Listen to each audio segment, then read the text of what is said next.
একটু সার মনে হয় কম পাইছে, কারণ ওই দিকের গাছগুলো অনেক সুন্দর আছে, এইখানকার গাছগুলো ভাই এতটা ভালো নাই।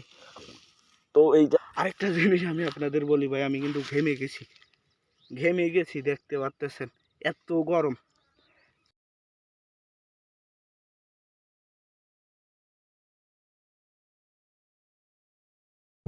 তো হ্যালো এভরিওয়ান, আসসালামু আলাইকুম ওয়া রাহমাতুল্লাহি ওয়া বারাকাতুহু। আশা করি আপনারা প্রত্যেকেই ভালো আছেন। আমি আলহামদুলিল্লাহ অনেক ভালো। এই পাথারটায় যাবো, পাথারটায় যাওয়ার পর আপনাদের সুন্দর সুন্দর কিছু দেখাবো ইনশাআল্লাহ। ভিডিওটা শেষ পর্যন্ত দেখবেন। তো চলেন আমরা আগে যাই। এই মোটরের মতো এই পাথারে অনেকগুলো মোটর আছে, যেগুলো দিয়ে পুরাটা পাথারই পানি দেওয়া হয়।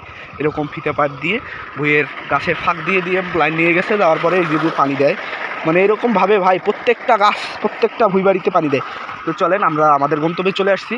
আমরা যাবো আজকে আমাদের ভুঁইয়ে। হ্যাঁ, আমরা চলে আসছি আমাদের ভুঁইয়ে। তো চলেন সর্বপ্রথম আমি দেখাই এই পাশে এগুলো মিনিগেট, এগুলোতে মানে খুব কম সার দিছে, দেখেন নাল হয়ে আছে। তার সাথে এইটা ভুঁই, আবার এটার কালার দেখেন, এটা আবার কালো হয়ে গেছে, মানে সার দিছে খুব বেশি, এই জন্য কালো হয়ে গেছে। যেই পলিথিনটা আছে না, এটা আমি এই যে ওয়ার গাছ, এই যে আগাছাগুলো, যে ঘাসগুলো হয়েছিল ভাই, প্রচুর ঘাস হয়েছিল, এই ঘাসগুলো আমি ফালাইছিলাম।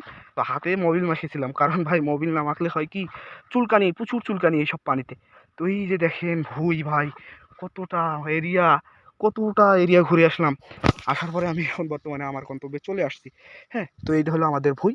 এই ভুঁই প্রায় 10 কাঠা মাটি, 16 ধান আমরা এই ভুঁইয়ে গেড়েছি। কিন্তু এই ভুঁইয়ের প্রত্যেকটা জায়গায় অনেক সুন্দর আছে, কিন্তু এই কর্নারে মনে হয় একটু সার কম হয়েছে। সো এই সার কম হওয়ার কারণে আর গাছগুলো কীরকম লাল লাল এবং কীরকম থরথরা হয়ে গেছে, এই যে পানি নাই। আর ভাই আরেকটা জিনিস দেখাই, এই যে ঘাস, এত পরিমাণ ঘাস হয়েছে ভাই। আমি শুক্রবার, ওই দিনটা ছিল শুক্রবার, আমি আসছিলাম। সো রোজা রমজান মাসেই শুক্রবারে আসার পরে সমস্তটা দিন এই ভুঁইয়ের ঘাস বেছে বেছে এই মাল্লিতে, মানে পুরো এই মাল্লি 4 কর্নারে 6টা মাল্লি আছে, 4টা মাল্লিতে এই গাছগুলো দিয়েছিলাম। দেওয়ার পরে আবার দেখেন কি পরিমাণ গাছ হয়েছে ভাই। তো এটা ইনশাল্লাহ আমি আবার কিছুদিন পর, আমার এখন কলেজের ইন্টার সেকেন্ড ইয়ারের পরীক্ষা, প্রায় আজ থেকে প্রায় 3-4 মাস পর, তো ফর্ম ফিল আপ করতে হবে, কিন্তু স্যারেরা ফর্ম ফিল আপ করাচ্ছে না, আমাদেরকে ক্লাস করতে হবে। এই জন্য আমি একটু রেগুলার কলেজে যাব কিছুদিন, যাওয়ার পরে হয়তো ঈদের পর আমি এই সব বইয়ে ধরবো ওয়ানালা। তো এই যে ওয়ার গাছের অবস্থা ভালো আছে, কিন্তু এই গাছগুলো একটু সার মনে হয় কম পাইছে, কারণ ওই দিকের গাছগুলো অনেক সুন্দর আছে, এইখানকার গাছগুলো ভাই এতটা ভালো নাই। তো এইটা দেখার জন্য আমি প্রায় আধা ঘন্টা রাস্তা ভাই, আধা ঘন্টা হেঁটে হেঁটে আসলাম রমজান মাসে। এখন 3টা বাজে, রোদ, প্রচুর রোদ, অনেক গরম। হ্যাঁ, এত বিকেলে কেউ থাকে না, সকালে কেউ রমজান মাসে তো অনেকজনে ফজরের নামাজ পড়ে ঝকঝক হতে হতেই ওয়ানালাইতে আসছে, বাট 12টা 1টা বাজতে বাজতে ওরা বাড়ি চলে গেছে। ওদের নিয়মটাই ঠিক আছে, এই ঠান্ডায় ঠান্ডায় তারা ওয়াটানা লইলো। বাট আমি চিন্তা করছি কিছুদিন পর আমিও আসবো, আসার পরে এই যে এরকম এই যে ধূপখাতির মতো ঘাসগুলো হয়েছে, এগুলো আমি বাঁচবো, বাঁচার পরে বইটা খুব সুন্দর পরিপাটি রাখবো। এই যে এই দিকে একটু সার কম হয়েছে, আবার ওই দিকে সার দিতে হবে, ইউরিয়া দিতে হবে। তো কী করার, চলেন বাড়ির দিকে রওনা দিই। যা দেখতে আসছিলাম আসলে দেখলাম একটু ভুঁয়ে পানি কম আছে এইটা। আরেকটা কথা, এই যে মোটরগুলো দেখতেছেন, এই মোটরগুলো এই পুরো পাথারের পানি সাপ্লাই দেয় এরা। হ্যাঁ, আগের তো বরেন্দ্র ছিল, এখন তো আর ওইরকম বরেন্দ্র নেই এখন। কিন্তু আরেকটা জিনিস ভাই ভুঁইয়ের মধ্যে প্রচুর হয়েছে, সেটা হলো যে এই যে কাউয়াছুটির গাছগুলা, এটা আমাদের গ্রামের ভাষায় কাউয়াছুটি বা কচুয়ার গাছ বলে। হ্যাঁ, এগুলো আর একটু বড় হোক, যাতে ধরার সুবিধা হবে। আরেকটা জিনিস আমি আপনাদের বলি ভাই, আমি কিন্তু ঘেমে গেছি দেখতে পারতেছেন, এত গরম। তো এই গরমের মাঝে ভিডিও করতেছি, অবশ্যই আমার চ্যানেলটা সাবস্ক্রাইব করবে গাইস। অনেক অনেকটা কাটা হাঁটলাম, মনে করেন যে ওই পাশের কতটা পাথার। আর এমনি রমজান মাস রোজা রেখে এই রোদ্রে বিকেল বেলায় খুব কষ্ট হচ্ছে, হাঁটতে হাঁটতে হাঁটতে হাঁটতে হাঁটতে আমি প্রায় গাছের এইখানে আসলাম। আসার পরে এই জায়গায় বসে আছি। তো আমি আপনাদের একটা সুন্দর একটা হিসাব দেই, যারা যারা চাষি ভাইয়েরা আছে তাদের জন্য, এবং যারা চাষ করে না তাদের জন্য এই মেসেজটা খুব জরুরি। আর হ্যাঁ, আমি আরেকটা জিনিস আমি আপনাদের এক্সপ্লোর করি, সেটা হলো যে আমার সামনে যে ঘাটটা দেখতে পাচ্ছেন, মানে নদীর মতো আর কি। এই যে এইটা এরকম এরকম অনেকটা, মনে করেন যে এটা আপনার একটা ছোট্ট জানের মতো, এটা এই দিক মানে প্রচুর অনেক দূর গেছে।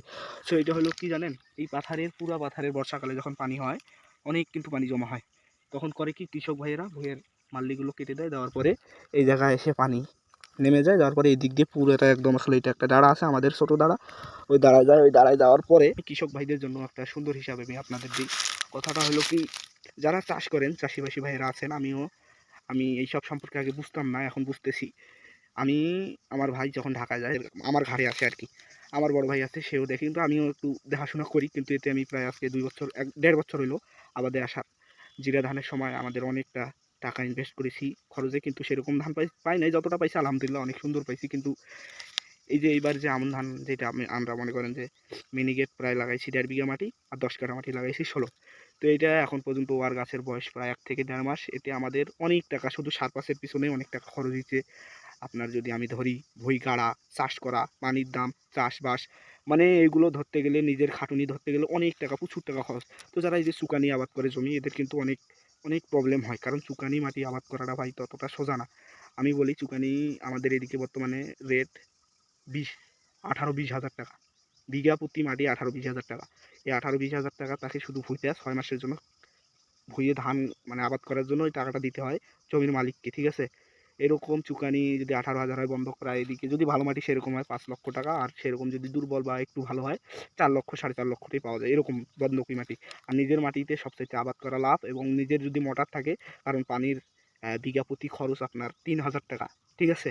তো আমি বলি আপনাদের 3,000 টাকা পানির খরচ, আরও সার পাঁচ অনেক কিছু আছে। অতএব ভাই ভুঁই আবাদ করা, আমি যদি হিসাব করি খাতা কলম ধরে বসি, যে ভুঁই আবাদ করা কোনো লাভই নাই, ঠিক আছে। ভুঁই আবাদ করা কোনো লাভই নেই। তো আমার একটাই কথা হলো কি, আপনারা যদি জমিতে নিজেই খাটনি দিতে পারেন, নিজেই সার ঔষধ পানি দিতে পারেন, তাহলে আপনার দ্বারাই জমি আবাদ করা লাভ আছে। তাছাড়া ভাই আমি দেখতেছি খরচপাতি ওষুধের যে দাম, এই যে এখন বর্তমানে ফসফেট সার পাওয়া যাচ্ছে না। আমাকে কালকেই একজন চাচা বললো যে ভাতিজা এখন আর ফসফেট আমি পাচ্ছি না। অমুক অমুক ডিলারে যান, ডিলারে গেলে ওরা বলে 3টা বস্তা দিব, 3টার বেশি দিতে পারবে না ওরা। আমাদের চাহিদা 5টা বস্তার, ওরা দিবে 3টা, আর 2টা আমরা পাবো কোথায়? এখন যদি আমরা বাজারের দোকানগুলোতে নিতে আসি, এগুলোতে আবার দাম বেশি, ওদের থেকে 300 টাকা, 200 টাকা, 500 টাকা এরকমও বেশি, ঠিক আছে। তো অতএব চাষিবাসী ভাইদের, চাষা ভাইদের আমি বলতেছি, যারা কৃষক ভাই, অবশ্যই এগুলো চাষ তারাই করবেন যারা নিজে খাটাখাটি করতে পারবেন। তাহলে আপনি আপনার কৃষি ফসলে আপনি লাভ করতে পারবেন। আর এই যে মাটিগুলো দেখতেছেন, এগুলোতে শুধু ধানই আবাদ হয়। আমি আমার এই আগের ভিডিওতে যেগুলো দেখাইছি, ওই দিকের মাটি, হ্যাঁ ওই দিকের ওইগুলো হলো বালা মাটি। ওইখানে আপনি ধান 1 বছর ওরা জিরে ধানটা আবাদ করার পরে ওরা ভুট্টা ফেলায়, তারপরে আলু ফেলায়, পাট ফেলায়, মানে ওইদিকে সব কিছুই চাষ হয়। আমাদের এদিকে মাঝে মধ্যে শুধু টুকটাক ধান ওঠার পরে কেউ সরিষা ফেলায়, এটা খুব কম। সরিষা কেউ এই আলু ফেলায়, মানে যে সব জায়গায় মাটি 2-1টা হয়ে এরকম, তাছাড়া সেরকম দেখা যায় না ভাই, ঠিক আছে। তো আমি সাজেশন করবো আবাদ করেন, নিজে যদি খাটতে পারেন তাহলে আবাদে প্রচুর লাভ। আরেকটা কথা বলি, লাভ লসের হিসাবে এখানে কেউ আসছে না। আসলে এই যে আবাদ করা, চাষবাস করা, এগুলো কিন্তু অনেক দারুণ একটা মজার কাজ, ঠিক আছে। একটা মানুষের, আমার যদি 4-5 বিঘা মাটি থাকতো, আমি ঠিকই আমি নিজেই খাটাখাটি করে চাষ করতাম, কারণ ভাই চাষে মজা আছে, কাজে মজা আছে, কাজ করা অনেক মজা। এই যে ধান কাটা, তারপরে ওয়া গাড়া, তারপরে ধান কাঁধে করে বাড়ি নিয়ে যাওয়া, ধান দেখাশোনা, স্প্রে ওষুধ, এইটার মধ্যে কিন্তু অনেক মজা আছে। তো আমি বেশি কিছু বলবো না, আজকের এই ভিডিওটা এই জায়গায় শেষ করতেছি। আমার একটাই কথা, আমার চ্যানেলটা সাবস্ক্রাইব করবেন আর পেজটা ফলো করে দিবেন। তো দেখা হবে নতুন কোনো ভিডিওতে, ততক্ষণে ভালো থাকবেন, সুস্থ থাকবেন। আর গাইস, আজকের আবহাওয়াটা অনেক অনেক গরম, আমি এই জায়গায় করতেছি। যদি ভিডিওটা ভালো লাগে অবশ্যই লাইক, কমেন্ট, শেয়ার, সাবস্ক্রাইব করে দিবেন। ফেসবুক পেজ থেকে দেখলে অবশ্যই পেজটা ফলো করে দিবেন। দেখা হবে নতুন কোনো ভিডিওতে, ততক্ষণে ভালো থাকবেন, সুস্থ থাকবেন। আল্লাহ হাফেজ।